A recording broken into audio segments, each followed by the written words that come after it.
My name is Lindsay LaSalle. I'm a senior staff attorney with the Drug Policy Alliance, and I will be moderating this session, which I'm so excited about. As the sister of someone who has been using methamphetamine very chaotically for the last 20 years, it's always kind of astounded me the opaqueness around treatment and harm reduction interventions for people who use stimulants. And it's been a mission of mine since coming to DPA to bring this conversation more into the fold. We recently hosted a one-day conference in Los Angeles focused on harm reduction and treatment interventions and being able to improve health for people who use stimulants, which we are now trying to pack into a single 90-minute session. So I will say at the outset, just a few qualifiers. We are not at all going to be able to cover in depth the types of the breadth and scope of topics within this area. It really will be kind of an overview level, and hopefully in the Q&A we can get more in depth, because I know just looking out at the audience that many of you have a lot of experience with this issue. The other qualifier, just based on the amount of time that we have, is that when we're talking about stimulants in the context of this panel, we really are going to be focused mostly on amphetamines, and particularly methamphetamine, and then powder and crack cocaine. Obviously, we could include MDMA, but given that I don't want to mitigate the risks, but they're slightly lower, people aren't generally entering treatment for MDMA absent other drug use. So we're going to go ahead and focus on those. But of course, if you have questions in the Q&A session that might expand on that, that is more than welcome. Another reason that I really wanted to bring this to the forefront at DPA's Reform Conference is because we're obviously in the midst of an opioid overdose crisis. Everyone is talking about it. In 2007, as the opioid crisis was starting to ramp up, the only thing people were talking about was methamphetamine. And we really took our eye off the ball. And the same thing could happen here, where we're so focused on a particular drug or a particular public health crisis that we're not understanding the trends and the prevalence and the risks that are associated with this entire other class of drugs and people who use them.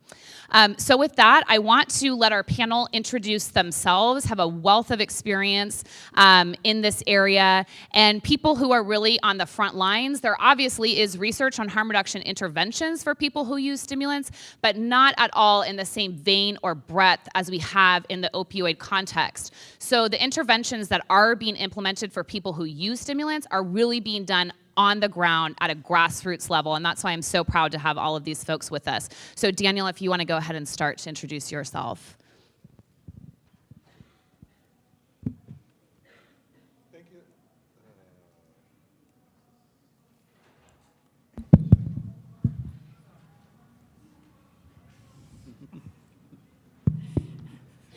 All right, thank you, Lindsay. Good morning, everybody.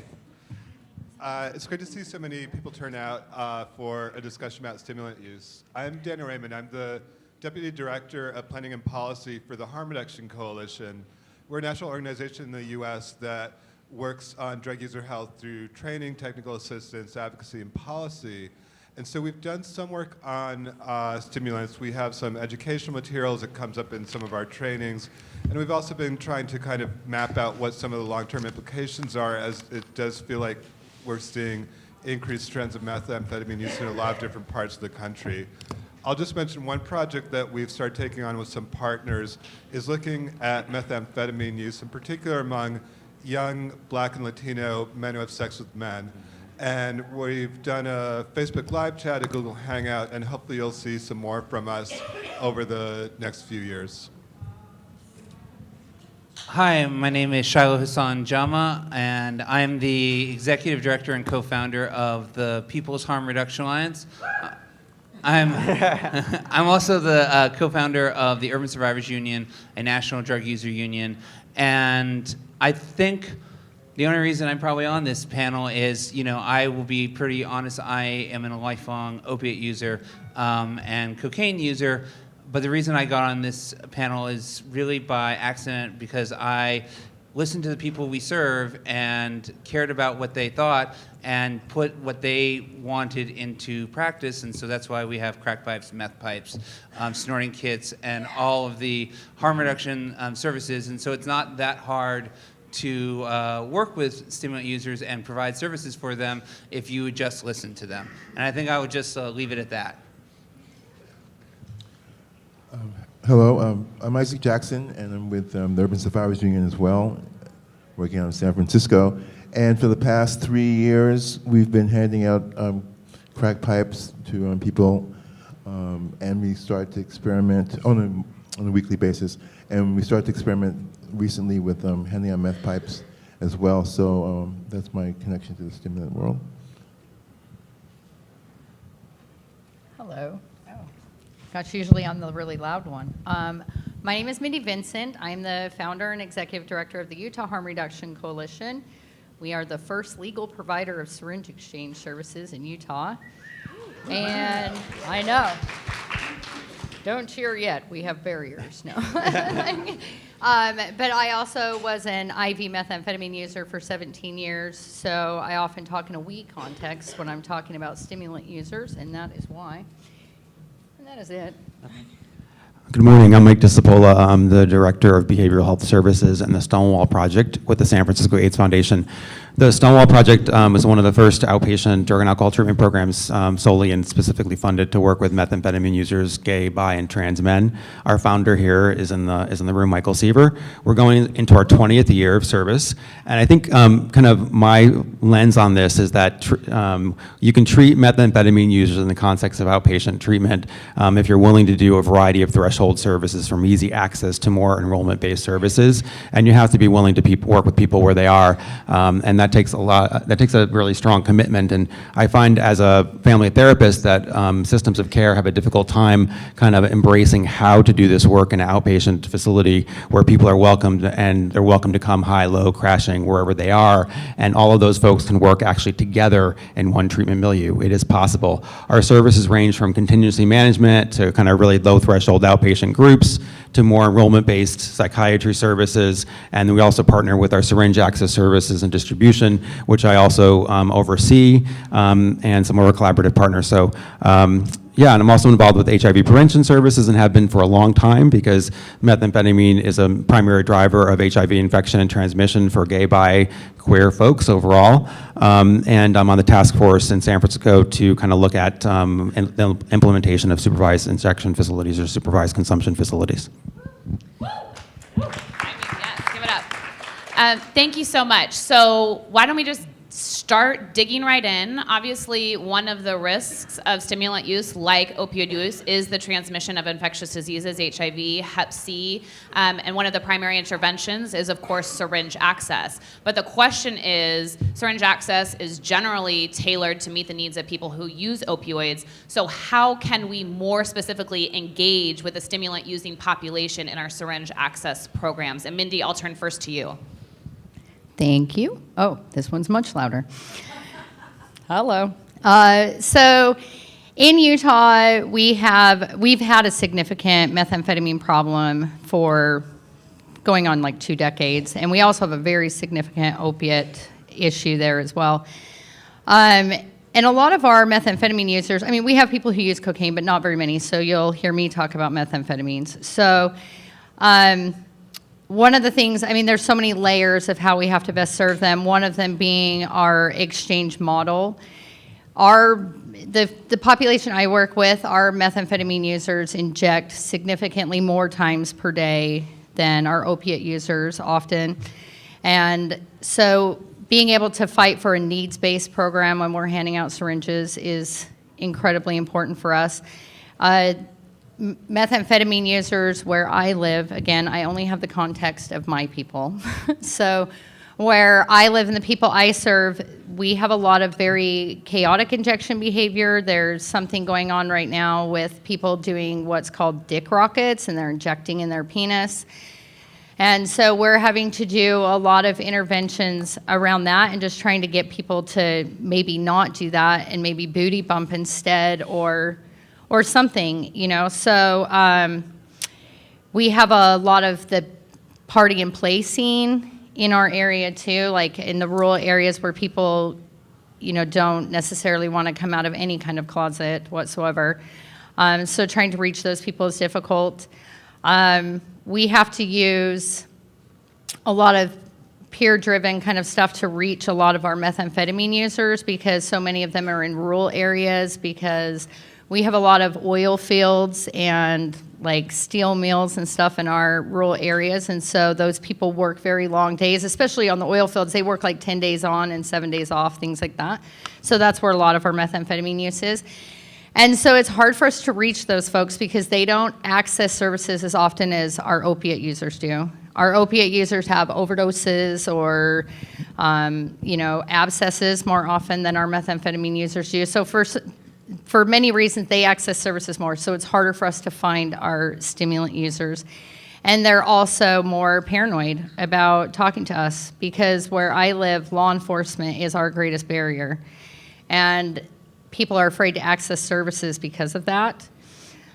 So we have to find somebody who's in the community, and then we can start reaching people from there. And it has to be the person who originally reaches out to these stimulant users has to have been a stimulant user themselves, that these people can verify, or they're not even going to talk to us, So luckily for me, I spent 17 years building my reputation. So people talk to me. So, but we also have significant barriers to serving all of our drug users because we don't have access to services. Utah did not do Medicaid expansion.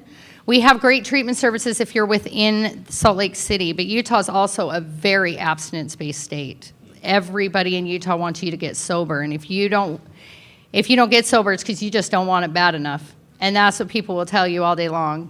So. If we're anywhere outside of Salt Lake City, getting people into any kind of detox services, treatment services is super difficult. And that's one of our greatest barriers to being able to serve these folks. So,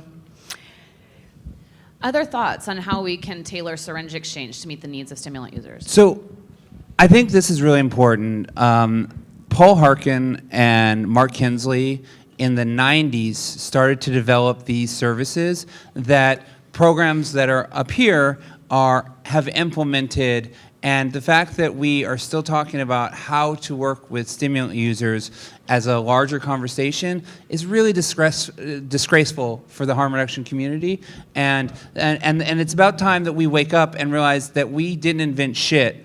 Drug users are the ones who had to implement these services for themselves, and then they had to finally convince harm reduction places to listen. And so, we've only been doing really focus on smoking stimulant use for the last probably 7-8 years.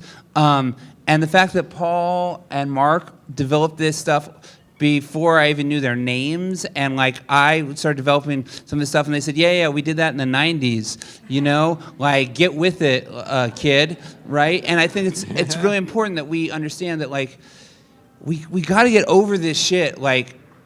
Opiate-focused services on opiates do not work with services for stimulant use. And we need specific services for them. And every single program that serves anyone who uses stimulants should have these written in. And they're not rocket science. It's getting some sort of liquids or food to do your metabolisms. It's having pipes so people can regulate their use better. It's actually showing them love and respect, not calling them tweakers and not doing discriminatory language. This isn't rocket science. Mike. I'd also add that, I have programs that coordinate closely with our syringe access services through the AIDS Foundation, and having specific services at the syringe access sites for meth users, for stimulant users. So having harm reduction groups right there that are super low threshold. Like we have a book club that kind of has some narrative based kind of let's kind of read a short paragraph and then kind of talk about how that relates to our life. Or we have just kind of come on in, have some food. A lot of our services around stimulant use and that kind of low threshold have a really high hospitality focus. So food, refreshments, socks, syringes, and really rely highly on, as Charlotte was saying, bringing in networks of users bringing in their buddies and stuff. So I think, and the other side of the syringe access, I should say, is really training our syringe access staff to really be able to endure the energy that comes in when speed users are coming into the site, and what some of the the behaviors that speed users may have that may be really scary, kind of the mental health 101, kind of understanding psychosis, not necessarily wanting to fix it, but just being okay being with it. People who are psychotic are generally not dangerous people. So, we have to just kind of be willing to kind of be with people where they are, and to acknowledge that, what I find, even in the lounge that we have with our syringe access site is that the stimulant users and the opiate users, they do okay together. They work it out. Like we have our quiet side where people are kind of chilling, and we have kind of people like, emptying out their bags and doing their spinning over here. And I think we have to get more comfortable as providers dealing with that and being around people who are, activated on the level that some of our speed users can be. Hello. Working with crack smokers over the years has been quite an education for myself and people in my group. And one of the things it's amazing is the stigma that crack smokers face, and misunderstanding even within public health and harm reduction communities. For instance, there's a stereotype that crack smokers are mostly black men, and ever since we started doing data on who, collecting data on who comes, ethnicity and gender, who comes to get our kits and stuff. And it turns out that, black men are about half the number of people that come, but the other half is, black women, white men, white women, all kinds of people. So they're not, at least in San Francisco, from our site, black men are not the majority. And so that means that any programs that you're going to create for this population, you have to really, you can't assume anything. You have to go out and collect data, make sure that it's reaching everybody. Daniel, I'll give you the last word, and then we'll move on. Thanks. I think to respond to Shiloh, a different way of looking at it, which is not to invalidate his way of looking at it, is that I think in the history of syringe exchange programs in the United States, syringe exchange has sort of default been optimized not solely or specifically for opioid users, but historically for programs operating in predominantly larger urban areas, and that they have overlapped with progressive states. So if you have a population that's using a drug that tends to be younger or more rural or heavier representation of LGBTQ populations, the syringe exchange programs, as they evolved in the political context of the early AIDS epidemic in the United States, for the most part, did not evolve in spaces where those were the main people that you're trying to reach. But we've naturalized and normalized, okay, so this is what a syringe exchange looks like. This is how we do syringe exchange in the Bronx or in Chicago or in Boston. And that doesn't necessarily translate to doing it in Utah, right? So some of this is about, not so much about differences between the drugs, but differences between the geographies and the demographics of who's using these drugs. And then all of these other points pertain. If you want to reach youth, young people don't want to hang out with older drug users, right, in general. So having use-specific services, use-specific outreach, use-specific staff and volunteers is how you connect.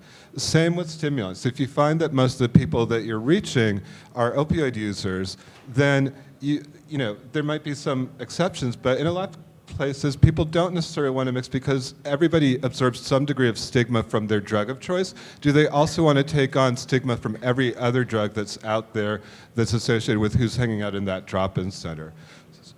I'll stop there. Thank you. I want to turn now to mitigating the risks of the mode of administration. And so, Shiloh, I want to turn to you to talk about the ways that you were able to help some folks transition from injecting to smoking. So we did a smaller survey and asked if we provided pipes, would you use them and would you likely inject or smoke more? And this is, again, I will talk about how not every drug user is the same. As someone who's historically been an opiate drug user, when they said, yes, we would change our behavior, I was said, yeah, I doubt that people are going to go from injection to smoking. And I was completely and utterly wrong. And this is why I listen to my participants and I don't listen to my opinions.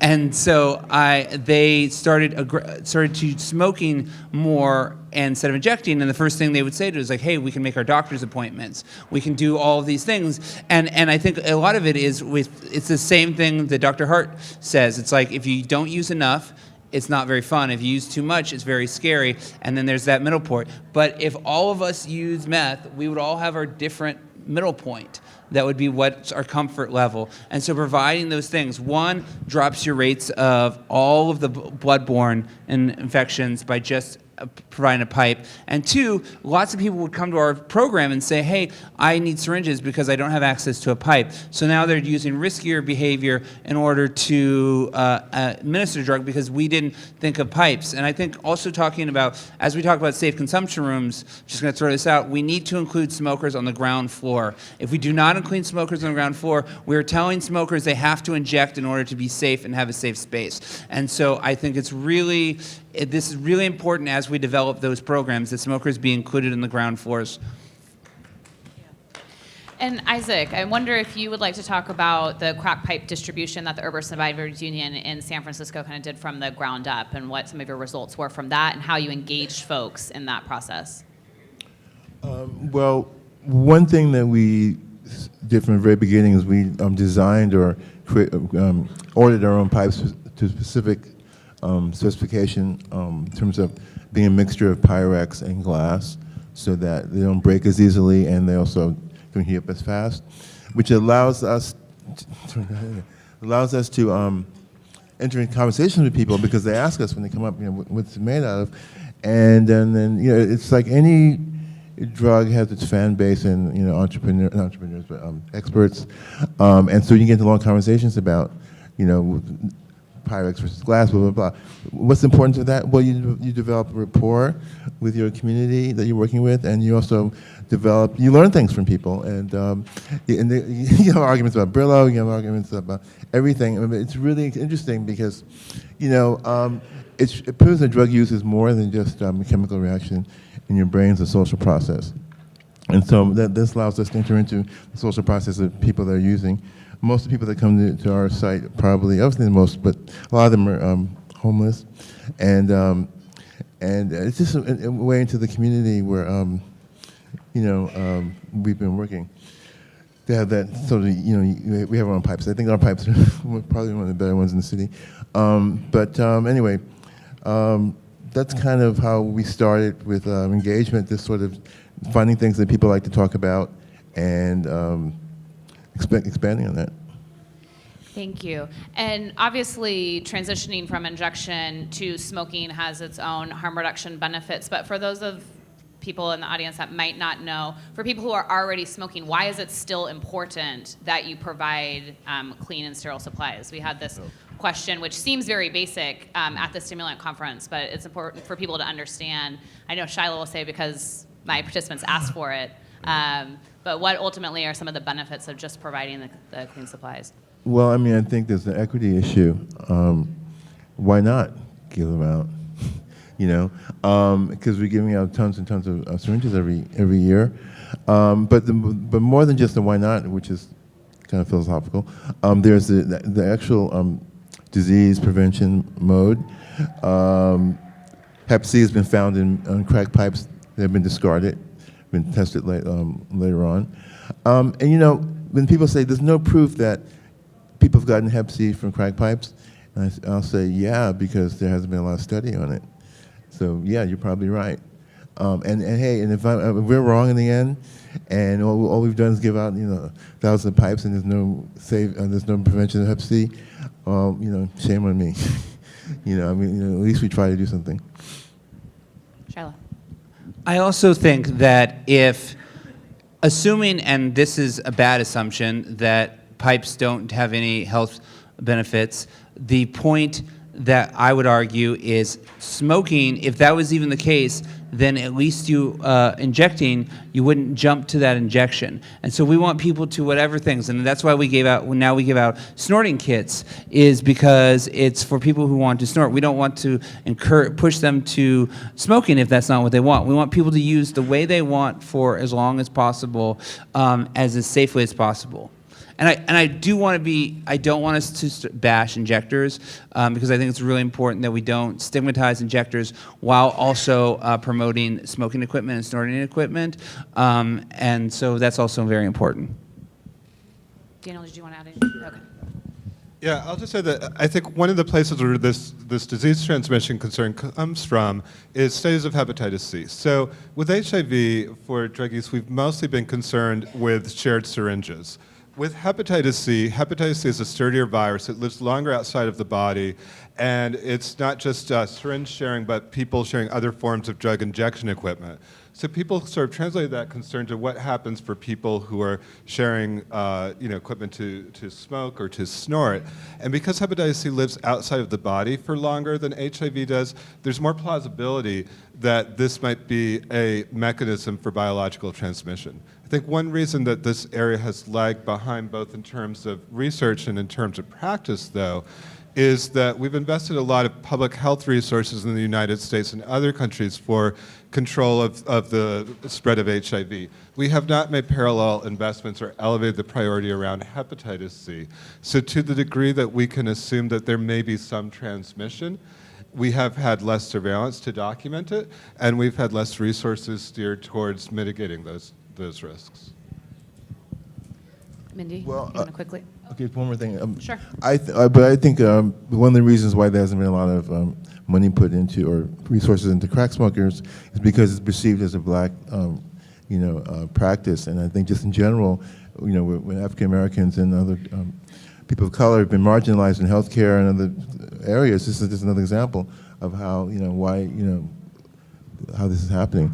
Someone once said to me, "Oh yeah, we may want to get interested in working with you because we want to reach black people."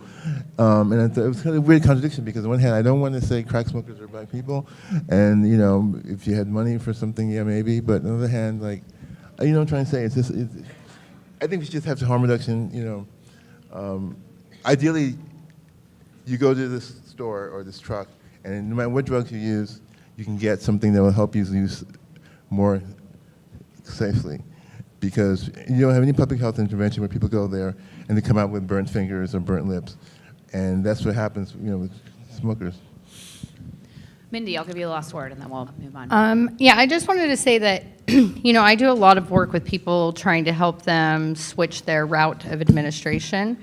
And it's not because I have any judgment about any way that they do it, it's because there are real harms for people associated with some of the ways that they do drugs. And I feel like I'm doing a disservice to people if I don't tell my client, who's also, been my client for 3 years, and I love this guy, and he shows up and he's completely picked from head to toe. I feel like I'm doing a disservice to him if I don't tell him, you are harming yourself. We have to talk about a different way for you to do this, or maybe you need to do less. Some people, when they smoke dope, will smoke on a pipe all day long and get nothing done. You know what I mean? And so for some of those people, they're like, well, I have to shoot, or I can't get anything else done today. And so I try to always meet those people where they're at, talk to them about what's best for them, and how do we reduce the harms in the way that you need to do it so you can be as productive as possible, because the less you're being productive, the more you're likely to probably destroy your life. And I want to help you destroy your life as little as possible or not at all. And I believe that you can do that and still use drugs, if that's what people want to do, so just had to say that.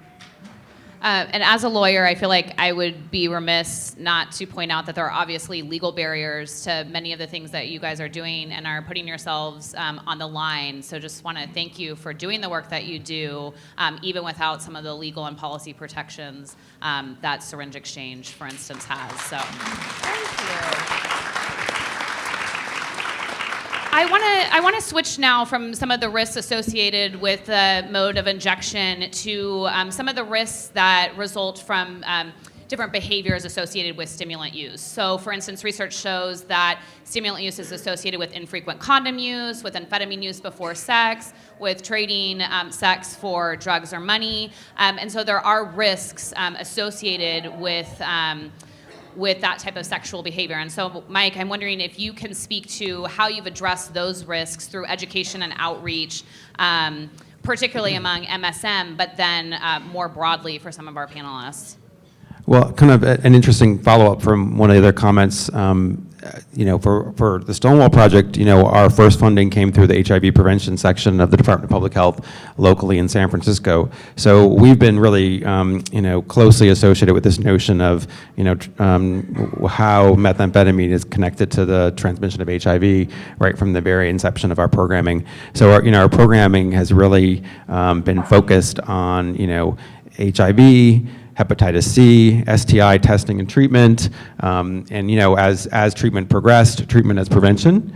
And I think that, when we think about sexual behavior, I think we need to be willing to have a conversation with someone about what kind of sex they want to have and what's working about it and what's not working about it. And, to do motivational interviewing around it. It's like, everyone wants to have the best kick-ass sex that they ever have had every single time. But if that's not happening for you right now and you're using, then how can we help you have that experience and not have the downsides?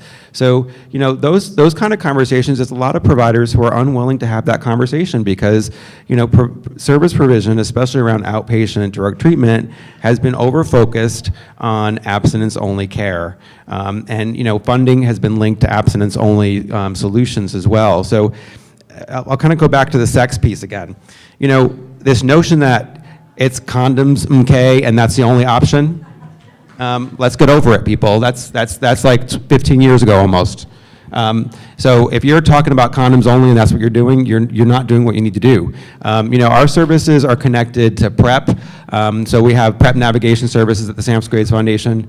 A high number of our folks who are in our services or HIV negative or untested, we work with them until they're ready to test. And if they're not ready to test, we work with them about getting engaged in our PrEP services so that they can get pre-exposure prophylaxis and they can prevent themselves from getting HIV. Outside of for positive folks, treatment as prevention is shown effective. People who are have an undetectable viral load are not transmitting HIV. So for people that we're working with, we kind of do surveys with them to find out their knowledge base of whether or not they feel they're undetectable. And our service rates, our rates of kind of illustrating that for our programming is showing it's above the treatment curve that we're seeing locally. So thank you. I talk really fast, so I'll slow down. 80 to 85% of our folks are reporting that they have undetectable viral loads. That means they're not transmitting HIV. So, we do focus on our folks who are out of treatment. How do we help them adhere to their HIV treatments when they're using? What are some of those strategies? Where you place your medications, who holds your meds, not losing your shit. How do you accomplish that? And talk about kind of the different options. There's condom use. There's serosorting, so having sex only with other positive guys or having a conversation with that. And honestly, that happens all the time. And if you look at the apps, the hookup apps, people are doing that, and they're doing it naturally all the time. So acknowledging the behaviors, as Charlotte was talking about, for participants who are already using these harm reduction strategies. And then helping them understanding what their other options are, dealing with the anxiety that folks may have around getting on PrEP. They're like, I'm not, what would it mean for them? What are the side effects? All those kind of things. Navigating the insurance portion of getting someone onto PrEP. It can be relatively complicated in some environments. It's less complicated with healthcare reform. But the other piece of that is also educating providers and finding providers in your communities who would be willing to give PrEP to drug users and to people who are meth users in particular. And we have a particular expertise at our program of doing that and of having those conversations. Every single treatment plan for anyone that we work with includes thinking about sexual health, HIV, primary care, and drug and alcohol treatment goals. And I'll give an example. We were working with someone in our contingency management program, which is a program that gives monetary compensations for urines that are free from stimulants. We have lots of people that are injecting, and having a conversation with someone about how much they're loading in their rig, and be willing to kind of have a conversation about setting up a plan, trying out something new, having a discussion afterward about how that was useful and not useful, what worked about it, what didn't work about it, Having a conversation with them about the things, and that moment actually of having that conversation with somebody, people are like, "You're going to talk with me about how much I'm loading in my rig?" Right? I'm like, yeah, we are going to talk to you about that. We're gonna have a conversation about that. We're going to have a conversation about you loading your own rig maybe and learning how to inject yourself. If you're having other people inject you, what that means. And with the sex piece is kind of like, how long do you go? Are you going for 5 days? Are you going for 3 days? If you want to have kick-ass sex, what's your sex like? What's the sex like after 5 days? So having these kind of conversations, and what we find is people are able to kind of make steps in the direction of having the kind of sex that they want and reducing the harms, and then kind of realizing like, wow, this creates space in my life to think about my life in a different way. I actually have the possibility of being successful, meeting goals. I actually am a useful individual. I can make change in my life. I have power. Hope is that, what I always say is, in our programming, we hold hope for people until they're able to hold hope for themselves. And I think the reason for that is because so many of our systems of care say, you'll never get better, your brain will never heal. Well, that's fucking bullshit. Yes. Yeah, So I think it's really important that we also acknowledge some of the power dynamics within the drug using culture, and I'm going to do a shout out to Joe Puccio. She had a really great idea that I feel like an idiot that I did syringe exchange almost 15 years without doing this, and people would come up and say, hey, I want syringes, and they want syringes too, and there'd be these couples that or these partners who wouldn't, there'd be this clearly imbalance of power dynamics, and so she came up with this plan to say, hey, you speak for yourself and you ask for what you want. No one tells you what you want. No one tells you you got enough cookers or you didn't, all this stuff. And so you walk up as a couple and you kind of start breaking down some of that own power dynamics, and you say, you can get 200, but he or she's going to speak for themselves actually, and they're going to tell us exactly what they want, and they're going to get exactly what they want. And I think it's important to also engage people as individuals and try to support people who are in these situations that they maybe feel powerless, and give them back their power, because I think the most intelligent and most thoughtful and the most innovative outreach worker I've ever met have always been active participants. Any other strategies or thoughts around mitigating sexually risky behavior associated with stimulants? Or thoughts generally from... Well, I also want to talk about kind of the notion of SM and other, kind of behaviors, and kind of how people can kind of look at what behaviors are really comfortable and enjoyable to them, and how to negotiate, how to think about boundaries related to that, and how to negotiate that. Even just thinking about having regular sexual partners with whom you trust, with whom you can do maybe, you can have an SM relationship with, and things like that, and what circumstances or situations tend to put you at more risk, and how you can prevent those things. So having conversations about that as well, but I'll let other people. Daniel? Yeah, so I've been thinking about this over the last few years in the context. We started seeing this pop up in Europe in particular, that there were these HIV positive guys who were having sex with other guys and getting hepatitis C. And there was a whole cluster of factors involved with it, like being in group sex situations, using drugs alongside of sex, sometimes, some other kind of factors in there. And so we don't see a whole lot of hepatitis C transmitted through sex compared to transmitted through, it's a bloodborne infection, so it's mostly transmitted blood-to-blood contact, especially things like injection drug use with shared equipment. So we don't have a whole lot of experience doing this, but I think as Mike was saying, these seem to be guys who are having the kind of sex that they wanted to have, right? And if hepatitis C was a consequence of that, then is the answer to say, let's talk to them about safer sex, let's ask them to modify their behavior, let's ask them to make more trade-offs between what they want to do and what some public health authorities' interest is in reducing transmission? Or is the goal to say, listen, hepatitis C is curable, right? the more cases of hepatitis C that we cure, the fewer cases of transmission there will be. So similar with HIV, are we ignoring the structural factors, right, that allow these viruses to circulate in different contexts versus saying we need to focus on behavior, we need to focus on education?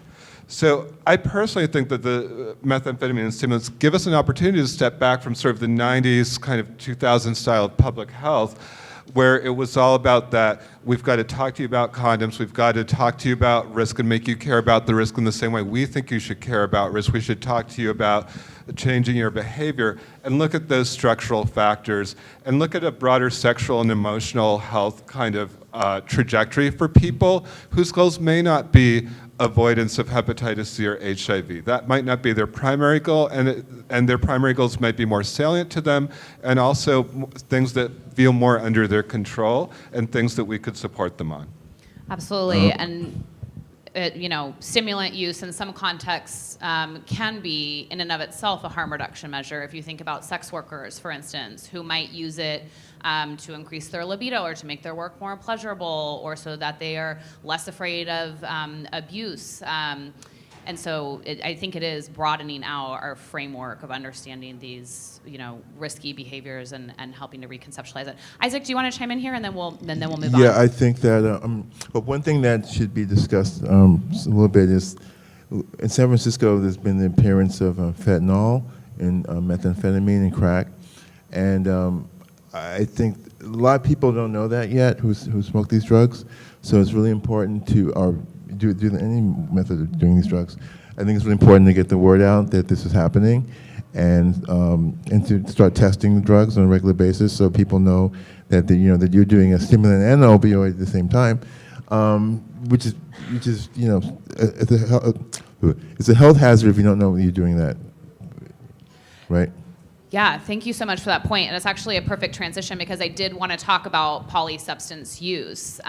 In some contexts, right, and particularly in other countries, people are cocktailing methamphetamine and heroin as a form of harm reduction to help mitigate some of the effects of the methamphetamine, or are not cocktailing them but are using them in tandem as their own harm reduction methods. Maybe if they've been up for 10 days on a stimulant binge, using the heroin to be able to help them sleep, or vice versa. Obviously in North America we do have a little bit of a different context, because there is the entry of fentanyl. We are seeing it in the methamphetamine and cocaine markets anecdotally.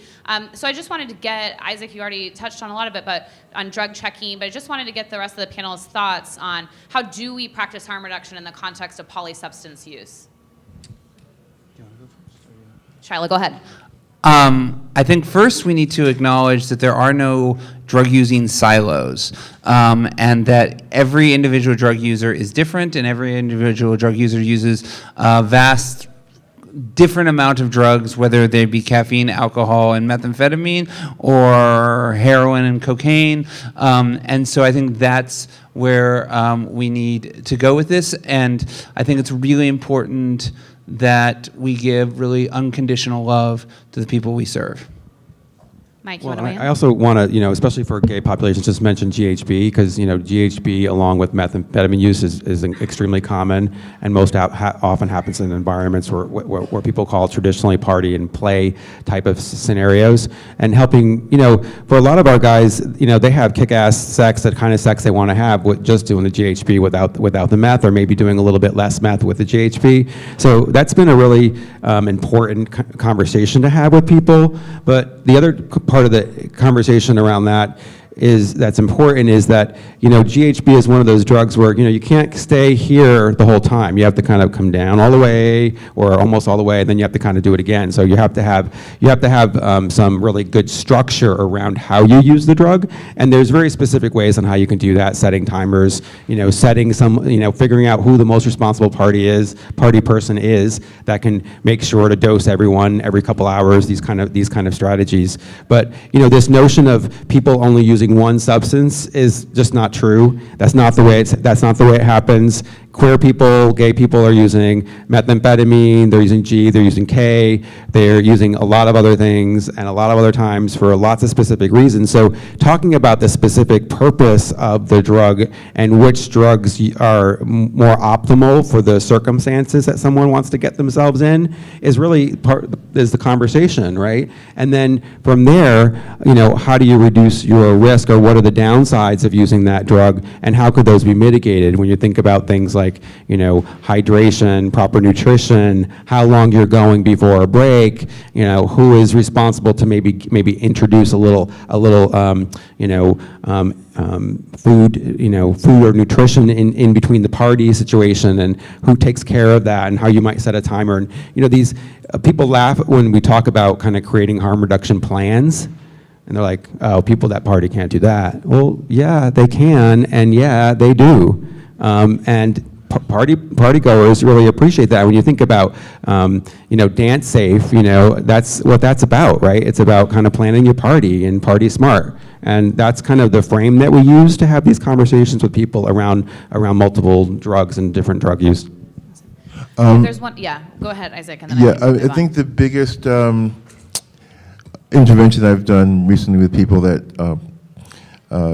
multi-drug users is when I tell people that GHB is a benzoid, and people don't know that, and they're like, what, and really? And yeah, it is, it's part of the family. So that changes everything for some people. Just getting little facts like that out is important. I believe in giving people information, the facts, and then as we know them as today, and let them figure out their own what they want to do. Because someone once asked me, being interviewed from a TV station, they said, aren't you encouraging people to use drugs? And I said, well, I don't think I am, because people don't wake up every morning and say, should I call Isaac to find out whether I should use drugs or not? That's kind of where I think, well, in some ways all of us are in that position. I think harm reduction in some ways there's room to be a little bit more self-critical. Like, how important are we really in people's decision making? I think maybe not as much as we think we are.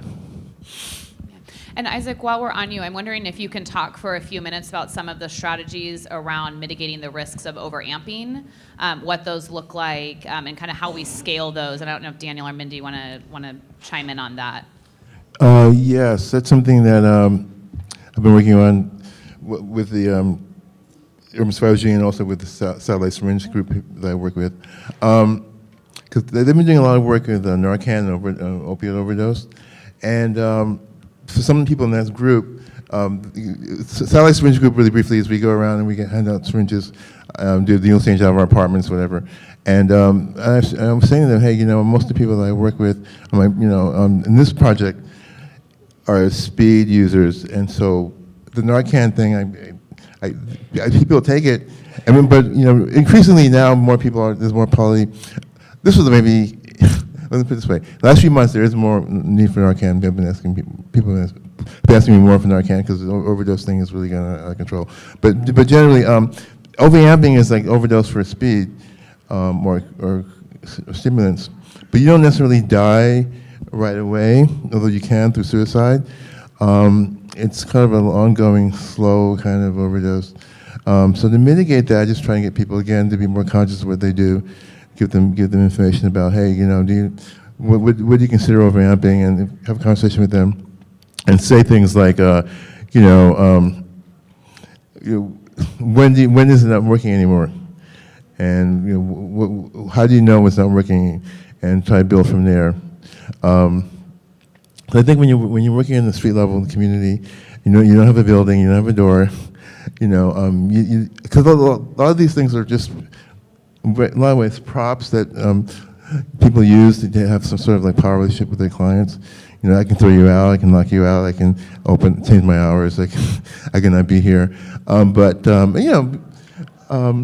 think when you're on the street, because we do all work on the street, we don't have an office. So we're kind of vulnerable. So it kind of changes our relationship with the clients. So we kind of work collaboratively with them. Great. Daniel, do you want to add some nuance to being able to mitigate the risk of overamping? I don't know about nuance, so I'll add a perspective on this. So, and this also goes to the polysubstance use thing. So, I was, thinking a moment ago. I spent a few years. FDA has different advisory committees. The Food and Drug Administration in the U.S. that regulates whether a drug can be approved to be marketed and for whom and under what conditions. And so I was on this advisory committee, and one of the things that FDA hashes out when it brings a new drug to market and says, yes, okay, you can market this new drug for heartburn or for diabetes or for hepatitis C, is they require a whole list of studies for these drugs, including what they call drug-drug interactions. Is it a bad idea to take drug X with drug Y because they interact in some way, right? It talks about precautions. It talks about contraindications. Don't use this drug if you're a pregnant woman, or don't use this drug if you've got a heart condition or stuff like that. And so, this is based on all kinds of laboratory testing in humans, and all of that stuff, monitoring for cardiac toxicity and stuff. We don't have this for stimulants, right? So we have some of that research, but we don't have a full enough knowledge base. But what we do know from people's experience with stimulants, and it varies according to the person, according to the situation, according to the stimulant, is that there are some adverse consequences. And we can't entirely point to, if you use more than this amount, then you're going to have a bad experience, or if you use more than this amount of time consecutively, there might be some patterns there, but everybody's body reacts to these drugs or medications in their own distinct ways. Some of it is physical, some of it is about mindset, some of it is about environment, some of it is that these drugs are not regulated, so there might be different things in different aspects of them. So my colleague Eliza Wheeler and some of her colleagues did some work on what we're calling overamping, which is I would almost say it's a sort of stimulant toxicity, right? So it could be physical, it could be hyperthermia, right? It could be, when I met somebody years ago who had gotten off of drugs, joined NA, and he was like, yeah, by the end, I was using so much coke that I was having seizures on a constant basis, right? So seizures. There can be some long-term cardiac effects of stimulant use, and there can be some psychological effects. Paranoia, not knowing, what's going on around you, not trusting people, stuff like that. So those are all, one way to think of it is toxicity in the sense of undesired and unanticipated consequences that can be potentially scary or even harmful. And so some of the recommendations, we have these materials, if you look up overamping on harmreduction.org, some guides about when you need to call 911, how to help to kind of ground somebody, calm somebody down, talk them through it, this is gonna wear off. But those are some of the things that we talk about. And I feel ambivalent about analogizing it to opioid overdose, because I think that any drugs come with some potential, whatever it is, like a bad trip or a bad experience with it. But some of these consequences are maybe more severe or hazardous than others. I don't think that we've got great tools to say, these are the 3 simple steps to prevent ever having a bad experience with stimulants.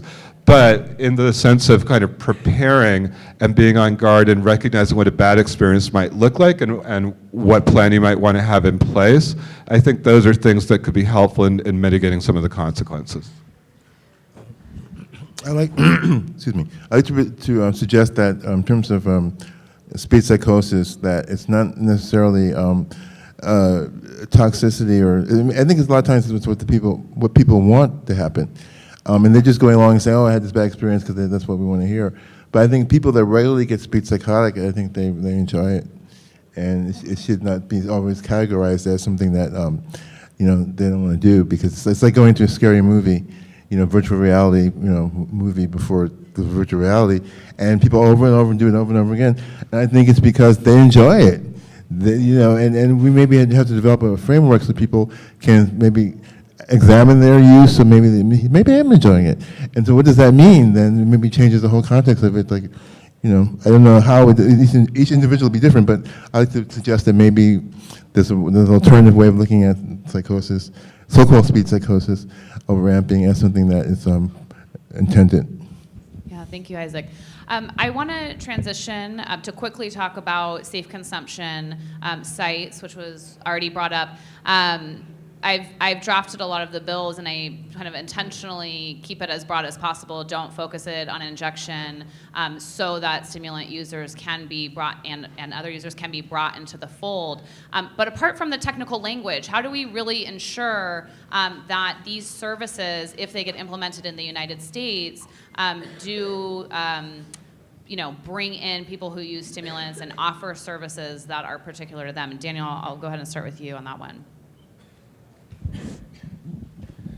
Yeah, I mean, going back to what Shiloh and others have said, I mean, this is a design issue, right? If you want among your kind of customers for your product to include people using stimulants, what features and factors are most attractive and appealing to them, and what barriers or signals would kind of keep them from wanting to use it, right? So it could be anything from hours to location to sets of kind of guidelines or rules to even like the kind of feel and the flow of the space. I think that there's a kind of evolving discussion amongst different communities in the U.S. where there's advocacy happening about what kinds of spaces work for what kinds of people, right? And what you're looking for in those kinds of spaces. Are you looking for not just a place to get in off the street and consume your drugs and then go back out on the street, but like move through into a different space, into a chill out space or into a cafe or into a place like, maybe some stimulant users want crossword puzzles and coloring books after, I think it's similar to probably some of the lessons that Mike was talking about for this Stonewall project. So it's that combination of not just assuming one size fits all and really doing, involving and consulting people who use stimulants throughout the process, ideally bringing them into leadership roles in that. And then also kind of carrying through and making sure that you don't inadvertently kind of make compromises that will have consequences that push certain people out or raise the threshold of entry down the road. Shiloh, do you want to add anything? And then we'll move on, but I'm going to come to you.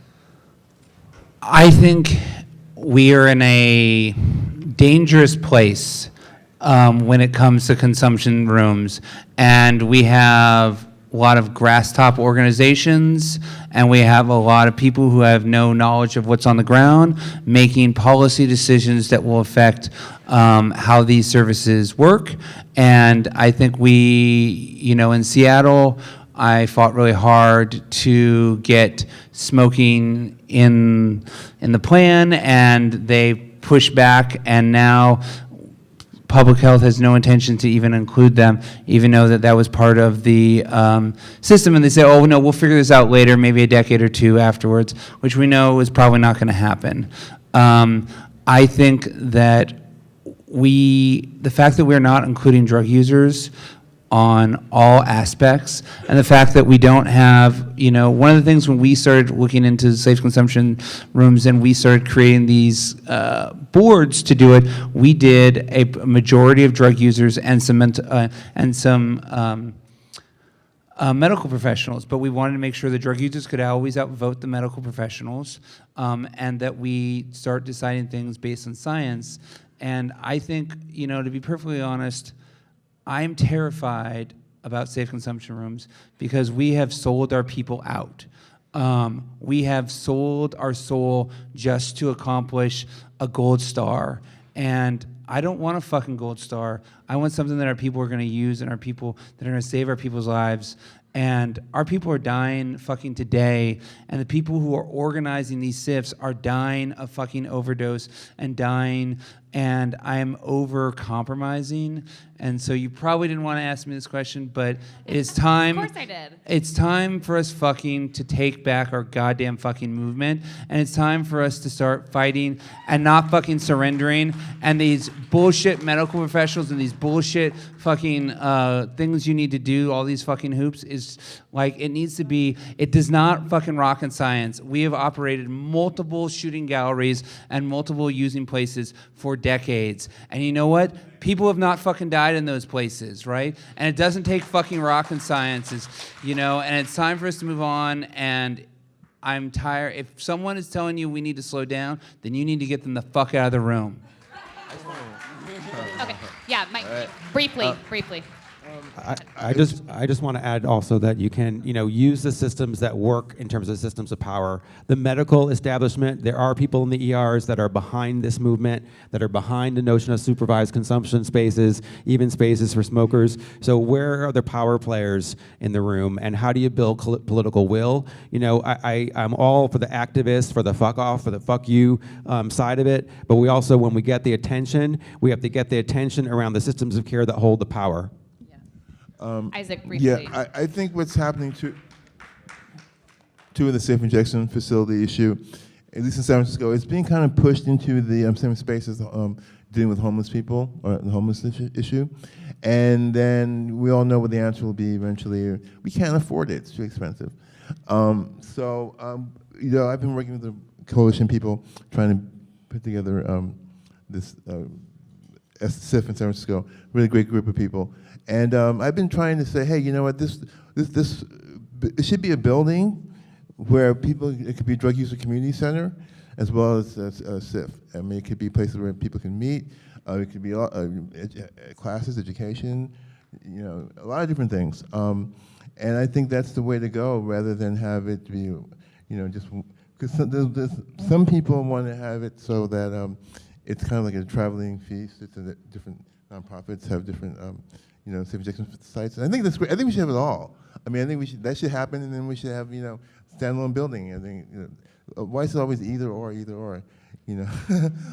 think we should have as much alternatives and examples as possible, because we really don't know what's going to work, and it's going to change. But right now, the housing situation in San Francisco has created a whole new class of people shooting up on the street that probably, I don't think they would be there without people being displaced by housing. So I think it's something to look at in the future, how harm reduction is going to deal with this, because we haven't really been dealing with housing issues that much as a movement, I don't think.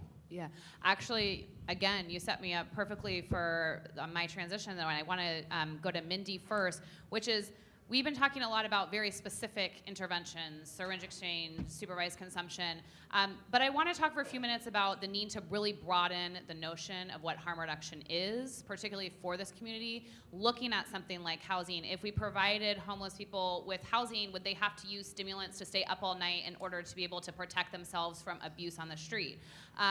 So I'm wondering if you guys can just talk through a few minutes about what is really needed in the broad sense to protect the health and well-being of people who use stimulants.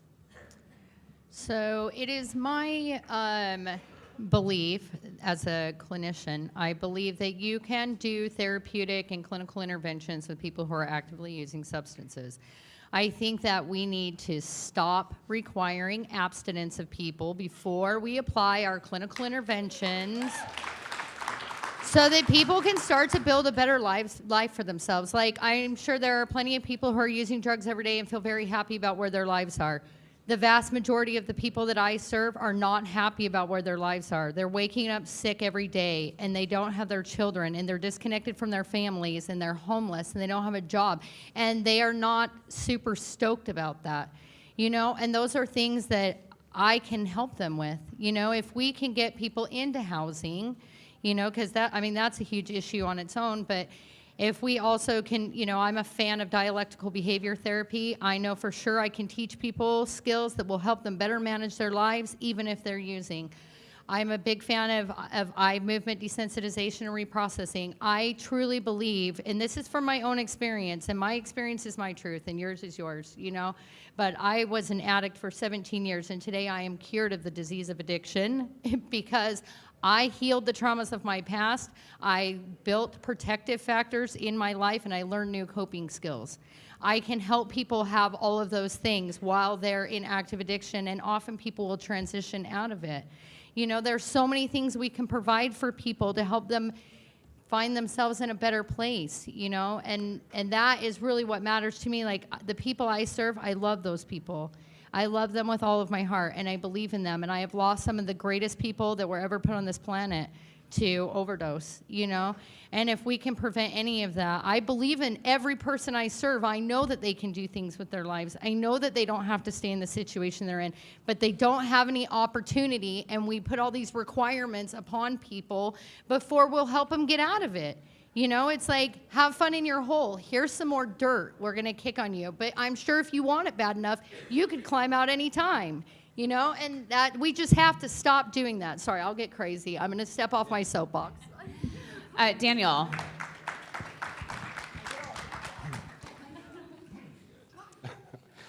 So I guess I've been finding myself thinking about, and this is not a new concept, but like if we think about stimulants as a technology, right? A technology in the same way that like, you know, a cell phone is a technology. If we think about stimulant use as a tactic, right? What are people trying to achieve with their stimulant use? And I think, you know, you talked about homelessness, you know, survival on the streets, survival sex, stuff like that.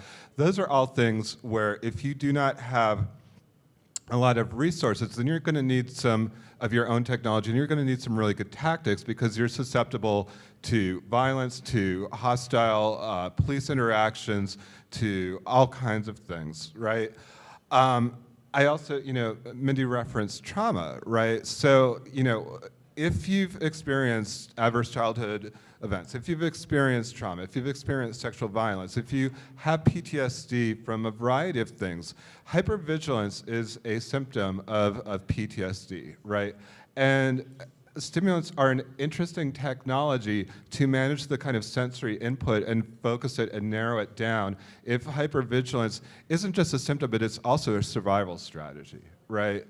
Depression is a symptom of all of this. And the stimulants have some antidepressant effects, right? If that is your technology for managing your trauma, for managing your depression, right? For managing your homelessness, for managing your way of navigating street economies and survival sex, then the answer is not, oh, we don't like what your use of this technology is, so we're going to take it away, right? The answer is to say, let's look at some of these root causes, and how well is this technology, how well are these tactics working for you? Are there other ones that we can provide you? Are there different resources? Are these the, you know, are these the optimal technologies for you, or do you want to upgrade your cell phone to a newer model that might look like housing, right?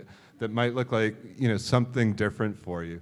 So I do think that there's part of this that is not just, you know, like what we talked about before, whether it was Isaac talking about people's psychotic experiences or Mike talking about the sex that people want to have. If these are tactics that enable certain things that may also have some downsides, some disabling aspects, right? How do we say that we're not talking to you about your stimulant problem, we're talking to you about the, you know, your overall context and shifting the range of technologies and tactics that you have available to you. I want to open it up to Q&A soon, but So Shiloh, if you want. I think there are three simple things, and I mean simple sarcastically,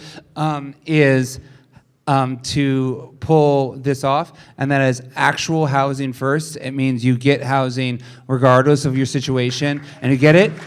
Number two is actual harm reduction therapy, and that doesn't mean I said the word harm reduction in my therapy. I means I actually did harm reduction therapy. And the third and final is legalize motherfucking drugs.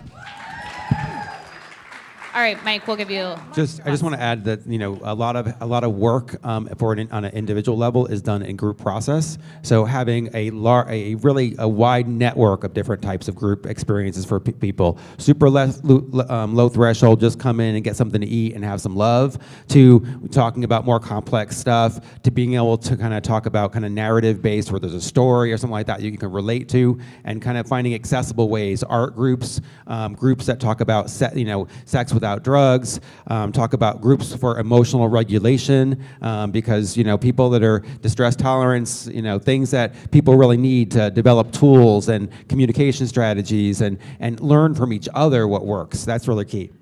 Great. All right, so we're going to open it up for questions. We got a lot. This gentleman was like flagging me earlier, and then I'll go to Terrell. Hi, my name is Andrew Tatarski from the Center for Optimal Living in New York City. And I'm one of a group of people that has been working to develop a harm reduction psychotherapy. And I'm so glad that the panel finally got around to talking about this, because as we know, there are frequently powerful emotional, psychological, relationship, as well as social issues that contribute to whether people make healthy choices or are more vulnerable to making really problematic choices with their substance use. And simply referring, as I think Mike suggested, referring people to treatment is frequently abstinence-only treatment, which is going to set up failure. And most psychotherapists, even good ones, don't know about harm reduction. So I'm wondering if you guys are aware that there's a growing movement of harm reduction psychotherapists, and that the public health harm reduction movement should be actively linking up with this network, because I think that's going to create a continuum of care. So I wonder if you can, that will really make a difference. So I'm wondering if you could speak to that. I know for Mike me. or Mindy? Go No, first. Mike or Mindy. Well, I think to some degree, I think some of the safety net programs have been pushing some of the mental health therapists to, and forcing the envelope and saying, look, for me, I don't care if people use drugs or alcohol or want to stop. I just care if their lives work for them. And I think therapists have to realize that they can't be comfortable when they're doing their work. They have to sit with the discomfort of watching someone unravel. And they have to find a way to get the consultation and the support that they need in order to allow that to happen. And I think that's a big barrier when you think about, the mental health institution, such a rigid, old institution that, has the disease model ingrained in almost every school of thought around therapy and around counseling for individuals. We are not the expert. We are folks with expertise, and we partner with our participants to help create success in their lives. All of this work needs to, from my perspective, needs to be done on the relational level. So I agree with you. I know that there's a movement. I think that we need to kind of continue to force the issue with our colleagues. And when they say, you can't do work with people that are high, say, well, why not? Have you ever tried it? It does work. I've done it. And really push the envelope with our peers. Yeah. So I consider myself a treatment provider. I don't consider myself a public health person.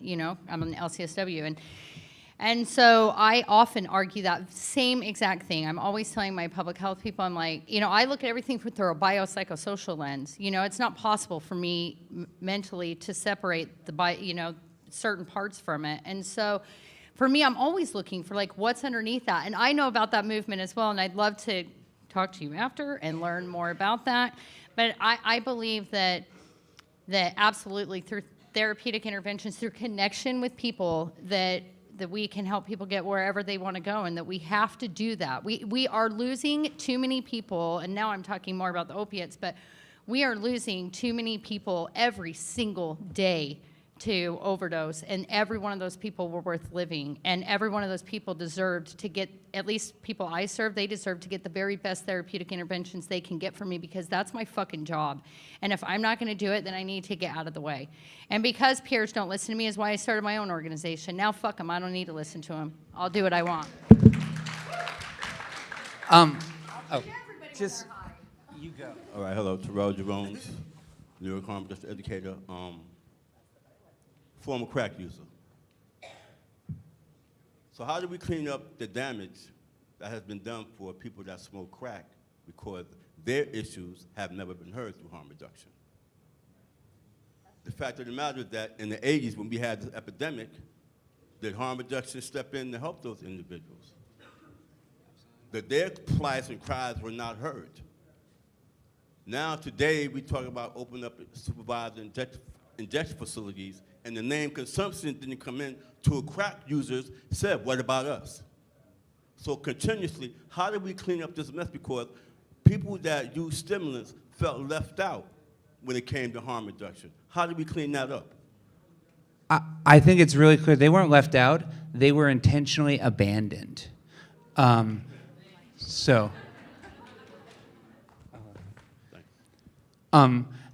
I can tell you why we give out crack pipes is because a participant of mine came up to me and said, "You are a real motherfucker." You say you give a shit about drug users, but you don't give a shit about me. I smoke cocaine, and you know what I did? I paid him to educate me on what the needs he needed, and we implemented that program. And for all the programs out there, we didn't ask for permission, we didn't ask public health, we didn't ask the police, we just motherfucking did it. So, I think we need to be more intentional. And I can tell you with the media, when I handed out meth pipes to crack pipes, the media was all about how, oh, we're enabling these people, all this stuff. And when the media around crack pipes, they were like, these are subhuman people. I mean, our Chamber of Commerce called me and said, we don't have that many black people in our neighborhood. Why are you handing out crack pipes? And so I think it's really important that we understand that there's a racial component of this, and it's a misleading racial component because clearly the majority of the country is Caucasian and the majority of cocaine users are Caucasian. And when we're talking about drug users too, we're not just talking about people on the street and people that are homeless or marginally housed. We're also talking about people in the hills and people with opportunity. And programs need to be able to embrace everyone, including including folks who are on the streets and not on the streets. Hi. Is this working? Yeah. My name is Pam Lichty. I'm with the Drug Policy Forum of Hawaii and also a DPA board member. So I have a question about maintenance programs for stimulant users.